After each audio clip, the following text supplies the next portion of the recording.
చక్కటి బహుమానం దేవుడిచ్చాడు. చక్కటి కుమారుణ్ణి ఇచ్చాడు. ఉభయ కుటుంబాల్లో దేవుడు మేలు చేశాడు. ఎందుకంటే వాక్యం ఏం చెప్పిందంటే గర్భఫలము యెహోవా ఇచ్చు బహుమానము, కుమారులు యెహోవా అనుగ్రహించు స్వాస్యము అని వాక్యం చెబుతుంది. కనుక ఈ రెండు కుటుంబాల్లో దేవుడు మేలు చేశాడు. అలాగే పుష్పరావు పాపారావు అలాగే పుష్ప వారి జీవితంలో దేవుడు చక్కటి బహుమానం ఇచ్చాడు. మరి దేవుడు ఇంత ఉపకారం చేసినందుకు ఖచ్చితంగా మనం ఆయనకి ఏమి చెల్లించాలి? దేవుడు మన అట్టిపళ్ళు అడగట్లా, మన బంగారం అడగట్లా, మన డబ్బులు అడగట్లేదు. అదేం అవసరం లేదు ఆయనకి, అదేం అవసరం లేదు. దేవుడికి భూమి దాని సంపూర్ణత అంతా నాదే అన్నాడు. భూమి దాని సంపూర్ణత అంతా నాదే. ఆకాశాన్ని భూమిని సమస్తాన్ని సృజించిన వాడు నేనే, అంతా నాదన్నాడు. అదంతా ఆయనదైనప్పుడు ఏమిస్తాం ఆయనకి? మందంటే ఏముంది? ఏమీ లేదు. అయితే దేవుడు ఏం కోరుకుంటున్నాడంటే చేసిన ఉపకారాలకి విరిగి నలిగిన హృదయముతో మన అంతరంగంలో నుంచి కృతజ్ఞత అనేది కోరుకుంటున్నాడు. కృతజ్ఞత చూపించమంటున్నాడు. దేవుడు కోరుకునేది అది. మనం ఇచ్చే ఈ లోక వస్తువులేమో ఆయనకు అవసరం లేదు. దేవుడికి కావాల్సింది ఏంటంటే కృతజ్ఞత. అదే ఏ హృదయముతో అంటే విరిగి నలిగిన హృదయముతో.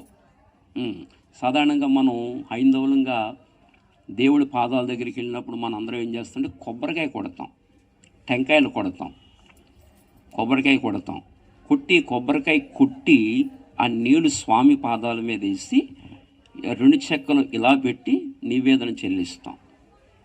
అంటే నన్ను అంగీకరించు అని, వాస్తవానికి నన్ను అంగీకరించని చేస్తాం. వాస్తవానికి ఇక్కడ ఒక సత్యం మనం గమనించాలి. నేను కూడా విశ్వబ్రాహ్మణ కుటుంబంలోంచి వచ్చాను. ఇది మీరు గమనించాలి. ఏం గమనించాలంటే వాస్తవానికి మనందరం కూడా పాపులమి, ఇది ఒప్పుకోవాలి అందరూ.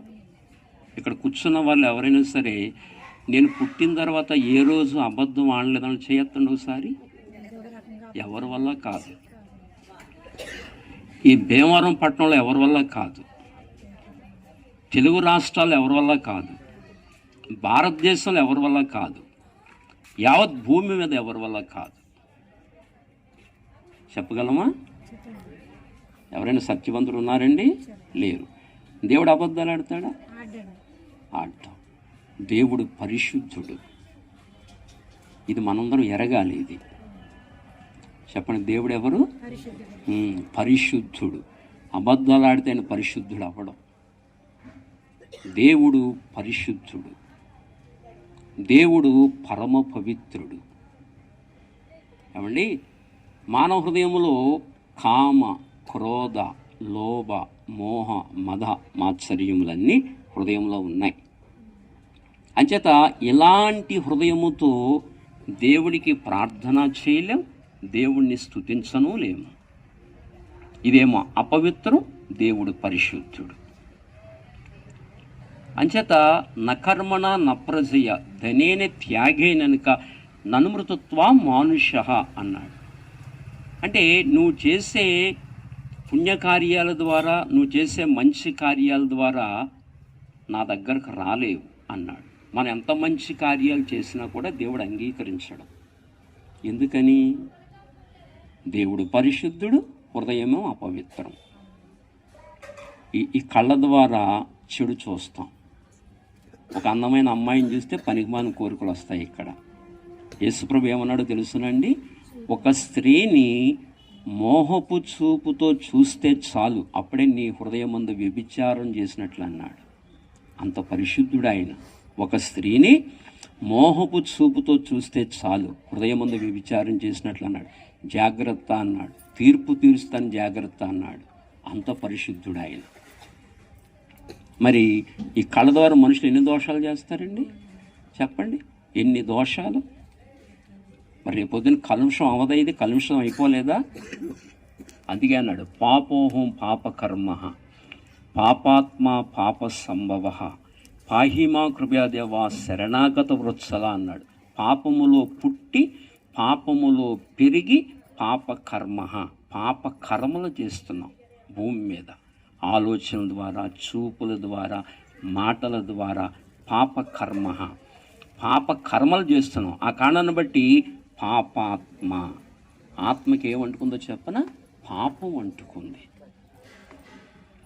అమ్మా ఏమంటుకుంది? ఆ మాటలు కరెక్ట్గా వినాలి. అయ్యగారు 2 మాటలు చెప్తారు, నేను కూడా 2 మాటలు అందిస్తున్నాను. పాపోహం పాపకర్మ, పాపాత్మ పాప సంభవ, పాహిమా కృపయా దేవా శరణాగత వత్సల. పాపములో పుట్టి మనం పాపములో పెరిగి, పాపంలో పుట్టడం అదే కర్మ పాపం, జన్మ పాపము కూడా తెచ్చుకున్నాం అన్నమాట అండి. జన్మ పాపం లోపల ఉంది కనుక ఎదిగే కొలది అవయవాలతో పాటు అవయవాలలో ఉన్న పాప నియమము కూడా పెరిగి కర్మ పాపం చేస్తున్నాడు. నేను ఇంకో ప్రశ్న వేస్తాను మిమ్మల్ని. మీ తల్లిదండ్రులు కానీ ఎప్పుడైనా మీ చిన్నప్పుడు అబద్ధాలు ఆడమని మీకు ఎవరైనా మీ తల్లిదండ్రులు చెప్పారా? చెప్పలేదు. స్కూల్లో మీ టీచర్లు చెప్పారా? మరి ఎందుకు వచ్చినాయి అబద్ధాలు? నేను ఎవరు చెప్పకపోతే ఎందుకు వచ్చినాయి అంటే అదే జన్మరీత్యా పాపులం కనుక. ఆ తత్వం మన పూర్వీకులకు ఉంది. అదే బీజం ద్వారా పుట్టాం, ఎదిగాం. మనం కూడా నైస్గా అబద్ధాలు ఆడటం ప్రారంభించాం. ఇప్పుడు సంటను ఇయ్యాల తోటలో వేస్తాం, వాడికి మాటలు రావు. రేపొద్దున ఎదిగి అంటాడు డాడీ అంటాడు, అమ్మ అంటాడు. ఆ మాటలు పలకడమే చాలా కష్టం. అమ్మ ఆ మాట అనగానే ఇక మనం సోల్లో తవలైపోతాం. అవునా? నా కొడుకు నన్ను పిలిచేస్తున్నాడని అటు పాపారావు గారు, ఇటేమో పుష్ప, తాత అనగానే నరసింహమూర్తి గారు ఇక మామూలుగా పరిగెత్తరు. ఆయన తాత మామ అనగానే ఎంత సంతోషం వస్తుందంటే అంత ఆనందం ఆ మాటలు వినగానే. ఇంకాస్త ఎదిగిన తర్వాత చక్కగా మాట్లాడదు, ఇంకాస్త ఎదిగిన తర్వాత నైస్గా అబద్ధాలు కూడా ఆడతాడు. మనం ఎవరైనా ఆడమని చెప్పామా? లేదు. మరి ఎందుకు ఆడుతున్నాడంటే ఆ తత్వం, ఆ విత్తనం, అది ఆ విత్తనం. ఇప్పుడు మనం వంగ విత్తనం వేసి బెండకాయలు కోస్తామా? వంకాయలే కోస్తాం, అవును కదా? బీరకాయ విత్తనం విత్తి పొట్లకాయలు కోస్తామా? కొయ్యం, పొట్లకాయలే కోస్తాం. ఏ విత్తనం విత్తితే అదే కోస్తాం. వరి విత్తితే వరే కోస్తాం, గోధుమ విత్తితే గోధుమే కోస్తాం. అంటే ఈ భూమికి ఏ విత్తనం విత్తితే ఆ ఫలం ఎలా ఇస్తుందో, ఈ భూమికి అలాంటి ధర్మం ఎలా ఉందో, అలాగే స్త్రీ గర్భానికి కూడా అదే ధర్మం ఉంది. ఏ విత్తనం పడితే ఆ స్వభావం కలిగిన వ్యక్తే పుడతాడు. కనుక ఆదాము నుండి మనందరం పాపులమయ్యాం. ఆదాముకి పాపం ఎక్కడి నుంచి వచ్చిందంటే సైతాన్ నుండి ఆదాముకి, ఆదాము నుండి మనందరికీ. ఇది దేవుని తత్వం కాదు, ఇప్పుడు మనలో ఉన్నదే. దేవుడేమో ప్రేమ స్వరూపి, మనమేమో ఏం కలిగి ఉన్నాం? ఇప్పుడు మీరు అందరూ చూడండి ఎంత అమాయకంగా చూస్తున్నారు, చాలా భక్తులాగా అమాయకంగా చూస్తున్నారు కదా. ఇక్కడ మా సోదరులు కూడా చాలా అమాయకంగా ఇలా నోట్లో ఏదైతే కొరకలేనట్టుగా చూస్తున్నారు. సమయం వచ్చినప్పుడు చూడాలి, ఏదన్నా సందర్భం వచ్చినప్పుడు, గొడవ వచ్చినప్పుడు చూడాలి. అప్పుడు నోటంటూ వచ్చే మాటలు ఎంత పరుషవాక్కులు వస్తాయో, ఎంత కఠినమైన మాటలు వస్తాయో. ఇంకా అన్యులైతే ఎన్ని బూతులు తిడతారో, ఆ ఉద్రేకం వచ్చి ఎన్ని బూతులు తిడతారో. అవునా కదా? ఒప్పుకుంటారు, ఒప్పుకోరా? మరి లోపల ఏ తత్వం ఉంది? అది ప్రేమ తత్వమా? ఇప్పుడు నరసింహమూర్తి గారు పాట పాడారు, ప్రేమ తత్వం. దేవుడే ప్రేమ. ఆయన ప్రాణం తీసేస్తుంటేనే మాట్లాడలేదు ఆయన. మన ఏదైనా 1,00,000 రూపాయలు పోతే మనం టంగ్ వేసేస్తాం. అసలు ప్రాణం తీసేస్తుంటేనే మాట్లాడలేదు. అది ప్రేమ. వింటున్నారు? ఈ మాటలు అర్థమవుతున్నాయా? అది ప్రేమ. ప్రేమ డంబముగా ప్రవర్తించదు, అమర్యాదగా నడవదు, స్వప్రయోజనమును కోరుకొనదు, అది ఉప్పొంగలేదు. సృష్టికర్త అయ్యిండి ఉప్పొంగల, దేవాది దేవుడై ఉండి తిరిగి దూషించలేదు. ఏమండి, అంత ప్రేమస్వరూపి అయిన మనందరినీ రక్షించడానికి, మన ఆత్మల నరకానికి వెళ్లకుండా తప్పించడానికి వచ్చిన రక్షకుడు మనం ఎరిగినా ఎరకపోయిన ఇది వాస్తవం. ఇది మనదాకా మాకు తెలియదు. విశ్వబ్రాహ్మణ కుటుంబంలో పుట్టాం. ఈ దేవుడు అంటే చిరాకు పడిపోయేవాళ్ళం, చిరాకు పడిపోయేవాళ్ళం. నెత్తి మీద ముసుకేస్తే తిట్టేసేవాళ్ళం, వాళ్ళని చిరాకు పడిపోయేవాళ్ళం. మన సంబంధించిన వాడు కాదనేవాళ్ళం. మనకు బోళ్ళు మంది దేవుళ్ళు ఉన్నారని చెప్పేవాళ్ళం. శివుడు ఉన్నాడు, రాముడు ఉన్నాడు, కృష్ణుడు ఉన్నాడు, విష్ణువు, ఇదన్నీ చెప్పేవాళ్ళం. కానీ కళ్ళు తెరిచాడు దేవుడు. ఒక భయంకరమైన అనారోగ్యం నాన్నగారికి వస్తే అప్పుడు దేవుళ్ళలోకి తిరిగాం. ఆ వ్యాధిని ఒక్క ప్రార్థనతో దేవుడు బాగు చేశాడు. అప్పుడు కళ్ళు తెరవబడ్డాయి. తరతరాలుగా తాతల నాటి ముత్తాతల నాటి నుంచి, మా తాతగారు పెద్ద సిద్ధాంతి, పూర్వకాలం నుంచి దేవుని వాటిని సేవించిన మేము ఏంటిది ఇలాగ చేసినా కూడా కష్టకాలంలో దేవుడు ఆదుకోలేదేంటి, పైకి ఈయన తిట్టేవాళ్ళం, ఈయన్ని ఒక్క ప్రార్థన సమాధానం చెప్పాడేంటి అని అప్పుడు ఆలోచనలో పడి మా నాన్నగారు దేవుడిని నెతికి తప్ప దేవుడు దొరికాడు. అది మనసు పెట్టాలి. మనసు పెట్టకపోతే ఏది దొరకదు. ఆలోచించాలి. ఆలోచన అనేది ఉండాలి అందరికీ. ఆలోచించాలి, గుడ్డిగా వెళ్ళకూడదు. ఆలోచన ఉండాలి. ప్రతి వ్యక్తి ఆలోచించాలి. దేవుడంటే పరిశుద్ధుడని, మరణము లేనివాడని ఎరగాలి. దేవుడు మరణము లేనివాడు, దేవుడే సమస్తాన్ని సృజించేవాడు, నడిపించువాడు. అది మనం ఎరగాలి. మనం దేవుని చేయలేం, దేవుడే మనల్ని చేస్తాడు. దేవుడు మనల్ని పోషిస్తాడు, సంరక్షిస్తాడు. దేవుడిని ఆలోచన చేయాలి. దేవుడు మనం చేయటం ఏంటి? అది ఆలోచన ఉండాలి కదా. మనకి ఆలోచన ఉండాలి. దేవుడే సమస్తాన్ని సృజించువాడు, నడిపించువాడు. ఇది మనం లోతుగా ఆలోచించాలి. ఆలోచించకపోతే ఎలా దొరుకుద్ది? ఆలోచన ఉండాలి. ఆలోచిస్తేనే దేవుడు ఎవరో మనకు స్పష్టంగా అర్థమవుతుంది, దొరుకుతుంది. అంచేత మరి ఆ కొబ్బరికాయ కొట్టి ఇలా నివేదన అర్పించినప్పుడు మనమేమో పాపులంగా ఉండి, ఆయన పరిశుద్ధుడై ఉండి కొబ్బరికాయ కొట్టి ఇలాగంటే దేవుడు అంగీకరించేస్తాడా? అది ఆలోచించాలి. అందుకని కొబ్బరికాయ కొట్టి ఇలా నివేదన చేసినట్లుగా కొబ్బరికాయని పగలగొట్టాం కదా. ఏది ముందు హృదయం పగలాలి. అది కొబ్బరికాయ కాదు, హృదయం పగలాలి. హృదయం ఎక్కడ పగులుద్ది అంటే హృదయము, ఇదిగో నేను పాపిని, ఆ పాపానికి శిక్ష నేను భరించాలి, ఆ శిక్ష నాది, అబద్ధాలు ఆడినందుకు, కామక్రోధ లోభ మోహ మదమాచార్యాలు కలిగి ఉన్నందుకు, కామ కోరికలు కలిగి ఉన్నందుకు, దురాశలు కలిగి ఉన్నందుకు, తప్పు మాట్లాడినందుకు, దూషణ చేసినందుకు శిక్ష నేను అనుభవించాలి. కానీ నేను అనుభవించలేదు, నా స్థానములో దైవతనయుడు పరిశుద్ధుడు అనుభవించాడు అని ఒక వ్యక్తి మనోనేత్రాలు తెరవబడి దేవుని చూడగలిగితే, ఆయన చేసిన శిలువ యజ్ఞము, ఆయన కార్చిన రక్తము, ఆయన కొట్టిన దెబ్బలు, ఆ పంచగాయములు, కొరడా దెబ్బలు, ఇదంతా ఒకసారి ఆలోచన చేయగలిగితే అక్కడ హృదయం బ్రద్దలవుద్ది ఒక మనిషికి. అప్పుడు విషయం అర్థమవుద్ది. అప్పుడు ఆయన కార్చిన రక్తములో హృదయాన్ని కడుక్కోవాలి. ఒళ్ళును కడుక్కోవాలంటే మంచినీళ్ళు ఉండాలి. హృదయాన్ని కడుక్కోవాలంటే నీళ్లు పనిచేయు. హృదయాన్ని కడుక్కోవాలంటే పాలు పనిచేయు. హృదయాన్ని కడుక్కోవాలంటే పరిశుద్ధుని రక్తం కావాలి. అది వేదం చెప్పిన మాట, బైబిల్ చెప్పిన మాట. సర్వపాప పరిహరో రక్త ప్రోక్షణం అవశ్యం, తద్రక్తం పరమాత్మేన పుణ్యదాన బలియాగ.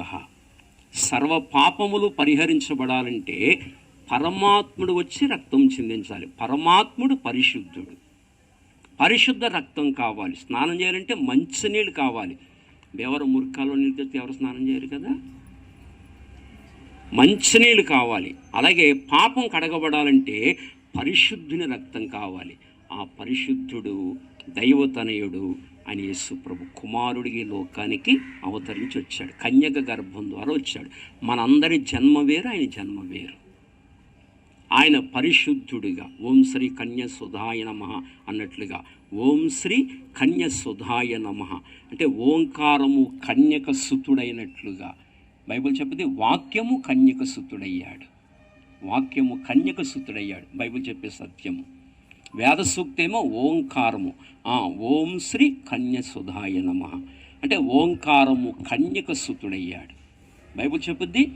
ఆ వాక్యమే, అన్నీ సృజించిన ఆ వాక్యమే శరీరధారి అయి మన మధ్యలోకి వచ్చి సిలువలో వేలాడి మనందరి శిక్ష ఆయన అనుభవించి, పాపానికి వచ్చే జీతం మరణం, మనందరి మరణం ఆయన మీద వేసుకుని మరణించి మరణాన్ని సమాధి చేసి 3వ రోజున మృత్యుంజయుడిగా లేచి, ఇదిగో నా విశ్వాసం ఉంచండి, ఇక అతని ఆత్మకి మరణం లేదు, అతడు చనిపోడు ఇంకెన్నటికి. ఎందుకంటే అతని మరణాన్ని నేను అనుభవించాను, అతని మరణాన్ని నేను సమాధి చేశాను, అతని మరణాన్ని నేను అనుభవించాను కనుక నన్ను విశ్వసించిన వాడికి మరణం లేదు. అన్నమాట. ఇంకొక నిమిషం, నన్ను విశ్వసించిన వాడికి మరణం లేదు, ఎందుకంటే అతని మరణం నేను అనుభవించాను కనుక ఇంకా అతనికి మరణం లేదు అని చెప్పాడు. ఈ మాటే భారత మనకి వేదాల్లో కానీ వేద సూక్తుల్లో కానీ ఏమనంటే అపుత్రస్య గతర్నాస్తి. అపుత్రస్య, పుత్రుడు లేకపోతే గతర్నాస్తి, అంటే గతి అంటే మోక్షం, నాస్తి అంటే లేదు. పుత్రస్య గతిహ, పుత్రుడు ఉన్నాడా గతి ఉన్నది. పుత్రుడు ఉండాలి. ఏ పుత్రుడు? మనకు పుట్టిన పుత్రులు కాదు. మరి కొంతమందికి అసలు మగపిల్లలే పుట్టరు. ఇక్కడ ఆడపిల్లల తండ్రులు ఉన్నారు, ఇక్కడ ఆడపిల్లల తల్లులు ఉన్నారా? మగపిల్లలు లేరా? మరి మగపిల్లలు లేకపోతే మోక్షం వెళ్ళరా? కొంతమంది పెళ్ళి అవ్వకుండా ఇది అవుతారు, మరి వాళ్ళు మోక్షం వెళ్ళరా? వాళ్ళు కొంతమంది పెళ్ళే చేసుకోరు, వాళ్ళకి పిల్లలే ఉంటారు, మోక్షం వెళ్ళరా? మరి ఏంటిది? ఏ పుత్రుడు?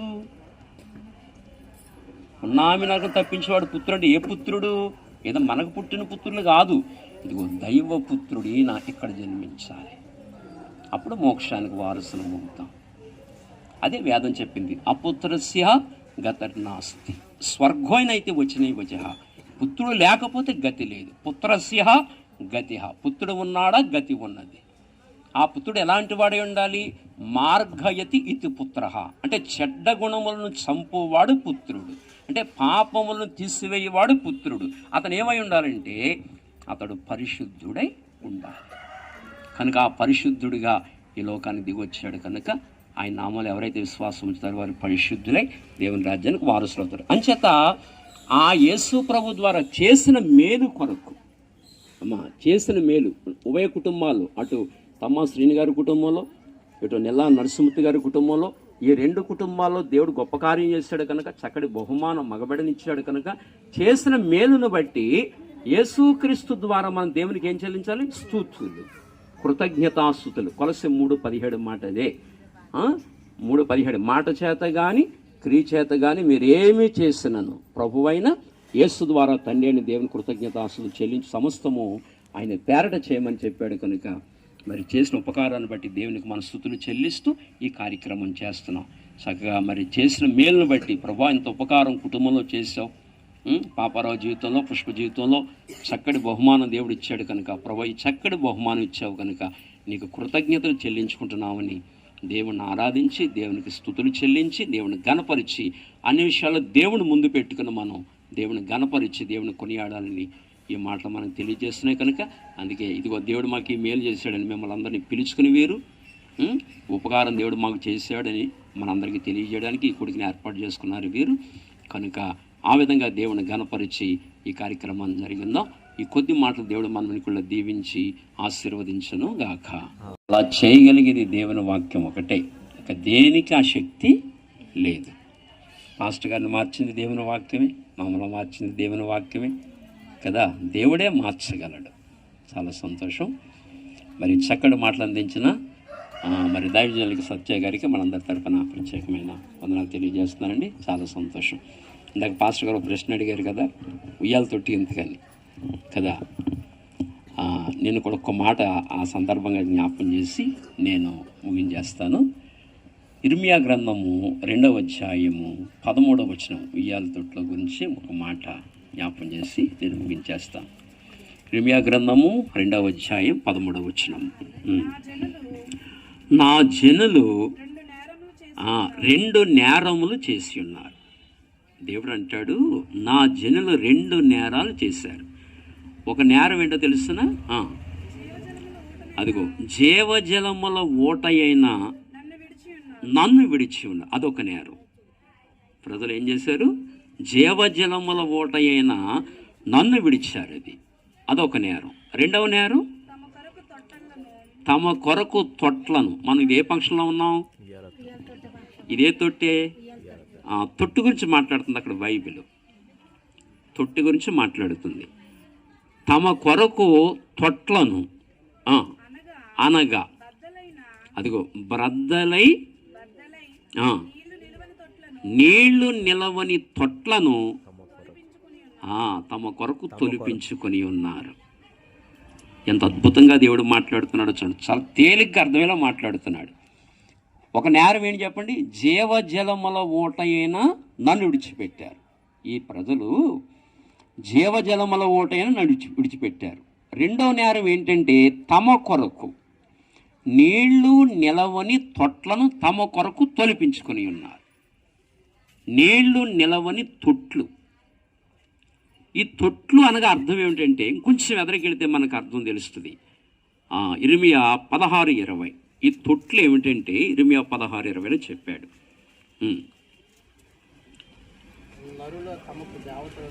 నరులు తమకు దేవతలను కల్పించుకొందురా, అయినవి దైవములు కావు. వినండి, తొట్టి అనగా అర్థం ఏంటి చెప్పన? మార్గము. తొట్టి అంటే మార్గము. ఇప్పుడు నీళ్ల నిలవని తొట్లు అంటే అర్థం ఏమిటి? బ్రద్దలైన తొట్లు అన్నాడు. బ్రద్దలైన ఉంటుంది దేనికి అర్థం? అది మరణానికి సాదృశ్యము. అంటే ఇప్పుడు ఒక తొట్టు ఉంది, ఆ తొట్టి బ్రద్దలైపోయిన తొట్టే, అందులో నీళ్లు పోసామనుకోండి ఏమవుతాయి చెప్పాలి? నీళ్ళు నిలవు. బాగా దాహం వేస్తుంది, అక్కడ తొట్టు ఉంది కదా, నీళ్లు తాగుదానికి అక్కడికి వెళ్ళామనుకోండి, అందులో ఏముండవు. అది అప్పుడు ఆ వ్యక్తి నీళ్లు దొరకకపోతే ఏమవుతాడు? సమస్య వెళ్ళిపోతాడు కదా. ఇంకా ఎక్కువ టైం దొరకకపోతే ప్రాణం వస్తుంది. అంటే అది ఏ తొట్టె? అది నీళ్లు నిలవని తొట్టె. అంటే మనం కల్పించుకున్నవన్నీ ఎలాంటివంటే నీళ్లు నిలవని తొట్లు, దాహము తీర్చలేని తొట్లు. అది మనం కల్పించుకున్నవన్నీ ఎలాంటి తొట్లు అంటే నీళ్లు నిలవని దాహము తీర్చలేని తొట్లు అవి. అంటే మరణ పాత్రులు.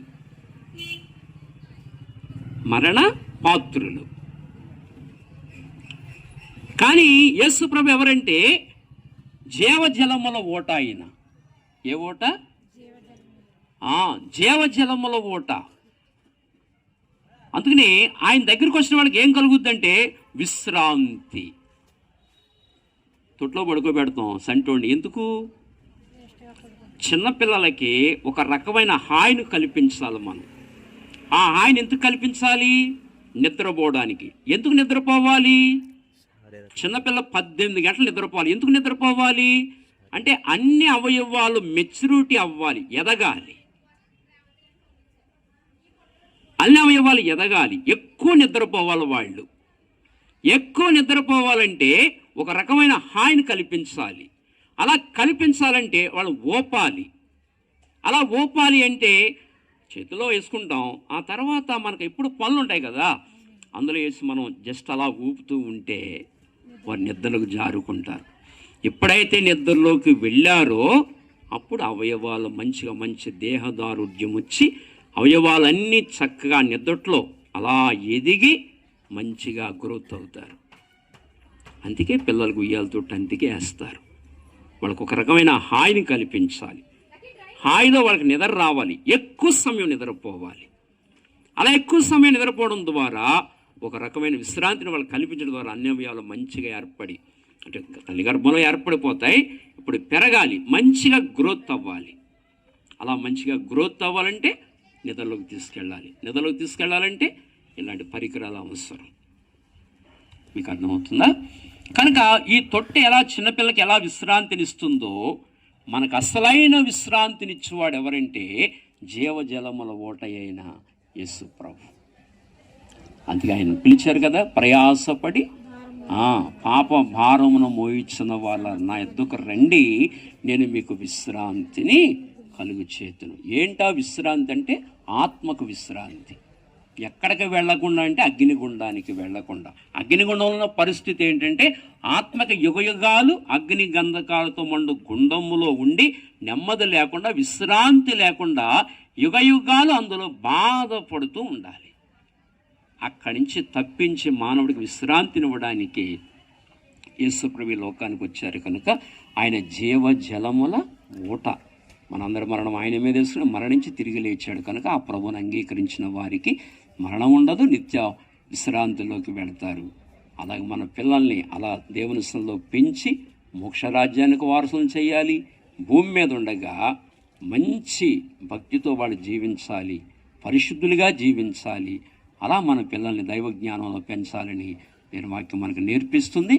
అలాగే పాపారం, అలాగే పుష్ప తనకిచ్చిన బహుమానాన్ని అలా పెంచాలని మనం చేస్తున్నాను. మరి దేవుడు నిల్లా నరసింహమూర్తి గారి వారి కుటుంబాన్ని వంశాభివృద్ధిని దేవుడు అభివృద్ధి చేస్తున్నాడు కనుక దేవునికి ఎంతైనా మనం వందనాలు చెల్లించాలి. ఈ కొద్ది మాటలు దేవుడు మనం ఇక్కడ దీవించి ఆశీర్వదించును గాక. ఆమేన్. అందరూ చక్కగా బిడ్డను ఆశీర్వదిస్తూ ప్రార్థన చేద్దాం. అందరూ కళ్ళు మూసుకుంటారు. ఒకసారి అందరూ కళ్ళు మూసుకునండి, ప్రార్థించుకుందాం. ప్రేమ కలిగిన మా మహాపరిశుద్ధ పరమ తండ్రి, ఈ సమయంలో మా ప్రియులు నిల్లా నరసింహమూర్తి గారిని బట్టి, వారి సతీమణి మా సోదరి సత్యవతి గారిని బట్టి ప్రార్థన చేస్తున్నాం. దేవా, మీరు ఆ దంపతులను ప్రేమించి వారికి ఇచ్చిన సంతానం అంతటి కొరకు ప్రార్థిస్తూ, వారి యొక్క కుమారుడు పాపారావు గారిని బట్టి, వారికి ఇచ్చిన జీవిత భాగస్వామి ప్రియ కుమార్తె పుష్పను బట్టి ప్రార్థిస్తున్నాం. అలాగే పుష్ప వారి తల్లిదండ్రులను బట్టి, శ్రీను, నాగమణి గారు కుటుంబ సభ్యులందరినీ బట్టి, నరసింహమూర్తి గారు వారి కుటుంబ సభ్యులను బట్టి, ఉభయ కుటుంబాలు రక్త సంబంధులు బంధుమిత్రులు వచ్చారు, వారందరినీ బట్టి, ఇక్కడ దైవజనులందరినీ బట్టి ప్రార్థిస్తూ, మేమందరము కలిసి పాపారావు గారికి అలాగుని ఆ పుష్పగా మీరు ఇచ్చిన బహుమానం కొరకు మేము ప్రార్థిస్తున్నాం. కుమారుని దీవించండి. బుద్ధి జ్ఞానములు సర్వసంపదలు అన్నీ మీ యందే గుప్తములైనవి కనుక, సకల ఆశీర్వచనములకు నీవు కారణభూతుడివి కనుక, నీ నామములో బిడ్డ కొరకు ప్రార్థన చేస్తూ, మరి కుమారుని మీరు ఆశీర్వదించమని, దీవించమని ప్రార్థిస్తూ, పుష్పకి సంపూర్ణమైన ఆరోగ్యాన్ని బిడకు దయచేయండి. మీ నూతన నిబంధన రక్తం బిడ మీద పురోక్షించండి, ఈ చంటి బిడ మీద పురోక్షించండి, కడిగి శుద్ధీకరించండి. పెద్దలందరూ దైవజనులు ప్రార్థిస్తూ ఉండగా ఈ ప్రార్థన మీరు ఆలకించమని కోరుకుంటూ, ఈ ప్రత్యేకమైన సమయంలో కుమారుడికి నామకరణం చేస్తూ ఉండగా ఆ పేరుకు తగినట్లుగా జీవించడానికి అలాంటి స్వభావాన్ని బిడకు మీరే కలుగు చేయమని ఈ పాదసంలో ప్రార్థన చేస్తూ, ఈ ప్రత్యేకమైన సమయంలో తండ్రి యొక్కయు కుమారుని యొక్కయు పరిశుద్ధాత్మ యొక్క నామములో, అనగా త్రియేక దేవుని యాకనామమైన యేసు నామములో ఈ కుమారుడికి విజయ్ కిరణ్ అని నామకరణం చేస్తున్నాం. ఏ విధంగానైనా ఆ కిరణ్ అనగా మరి సూర్యుడి కనుక, సూర్యుడు ఏ రీతిగా లోకానికి వెలుగునిస్తున్నాడో అలాగ అనేకులకు వెలుగునిచ్చే కుమారుడిగా విజయ్ కిరణ్ అనగా విజయవంతమైన జీవితం జీవిస్తూ, నీ వెలుగు చేత విజయవంతమైన జీవితం జీవిస్తూ అనేకులకు వెలుగుకరంగా ఉండడానికి నీ మెండైన కృప విజయ్ కిరణ్ మీద ఉంచమని, ఆ పేరుకు తగినట్లుగా జీవించడానికి నీ కృపను దాయిచ్చేయమని కోరుకుంటూ, వందనాలు స్తోత్రాలు చెల్లించుకుంటూ, అలాగే సమయంలో ఉయ్యాలతట్లో కూడా పడుకోబెడుతుండగా కుమారుని మీరు ఆశీర్వదించి చక్కటి విశ్రాంతి బిడకిచ్చి, చక్కటి దేహ దారుఢ్యము కలిగి చక్కటి ఆరోగ్యాన్ని కలిగి ఉండడానికి సహాయము చేయమని కోరుకుంటూ, వందనాలు స్తోత్రాలు చెల్లించుకుంటూ యేసు నామములో ప్రార్థించి వేడుకొనుచున్నాము తండ్రి. ఆమేన్, ఆమేన్, ఆమేన్.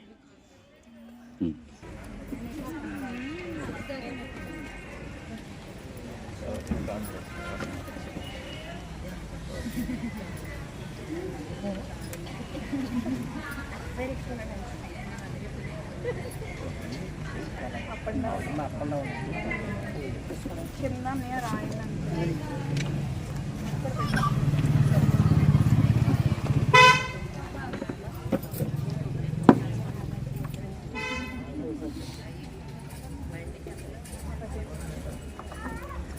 ఆశ్రమం వారు సరే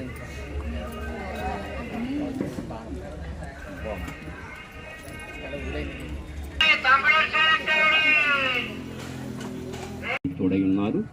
కుమారుడికి విజయ్ కిరణ్ అని నామకరణం చేసి ఉన్నాం. అలాగే ఉయ్యాల తొట్లో కూడా పడుకోబెట్టి ఉండగా కుమారుడికి చక్కటి ఆరోగ్యమునిచ్చి మీరు ఆశీర్వదించండి. పెద్దల దీవెన మీ దీవెన మెండుగా కుమారుడికి అనుగ్రహించండి. ఇంతవరకు సహాయపడుతూ వచ్చినందుకే వందనాలు. ఉభయ కుటుంబాలను వచ్చిన రక్త సంబంధుల బంధుమిత్రులందరినీ దీవించండి. దైవజనులను కూడా ఉన్న మమ్మల్ని అందరినీ మీరు ఆశీర్వదించమని కోరుకుంటూ కుమారుని మీ చేతులకు అప్పగించుకుంటూ వందనాలు స్తోత్రాలు చెల్లించుకుంటూ యేసు నామములో అడిగి వేడుకొనుచున్నాము తండ్రి, ఆమేన్. మన తండ్రి అయిన దేవుని దీవెనయు పరిశుద్ధాత్మిక అన్యోన్య సహవాసము క్రీస్తు వారి యొక్క నిత్య కృప విజయ్ కిరణ్కిని అలాగుని చేరువచ్చిన మనందరికీ సదాకాలము దేవుడు తోడై ఉండి నడిపించును గాక. ఆమేన్, ఆమేన్, ఆమేన్. అందరికీ వందనాలు.